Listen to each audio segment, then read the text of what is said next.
স্বাধীন বাংলা নিউজে আপনাদেরকে স্বাগতম। ইসরায়েল ইরান উত্তেজনায় এবার সংঘাতে জড়ালেন উত্তর কোরিয়ার কিম জং। একের পর এক মিসাইল ছুড়লেন ইসরায়েলে। ইসরায়েল এখন ধ্বংসস্তূপে পরিণত হয়েছে। যেখানে ইরানের সামলাতেই কষ্ট হয়ে যাচ্ছে, সেখানে এবার উত্তর কোরিয়াও তাদের সাথে যুক্ত হলো। এবার ধ্বংস হতে পারে ইসরায়েল ভূখণ্ড। চলুন এবার বিস্তারিত ডেস্ক রিপোর্টে।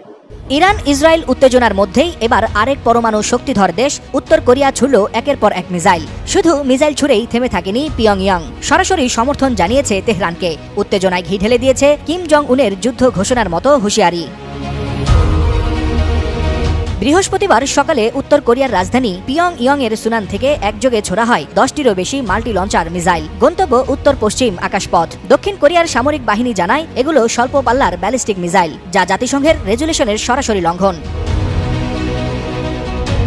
সামরিক বিশ্লেষকদের মতে এই মিসাইল ছোড়া নিছক কোনো সামরিক মহড়ার অংশ নয়, বরং আন্তর্জাতিক বার্তা। কারণ একদিকে যখন মধ্যপ্রাচ্য ইরান ইসরায়েল সংঘাতে উত্তাল, ঠিক তখন কিম জং উন জানিয়ে দিলেন ইরান একা নয়। প্রেসিডেন্ট কিম বলেন, আমরা আমাদের বন্ধুদের ত্যাগ করি না, ইরানকে আমরা পূর্ণ সমর্থন জানাই।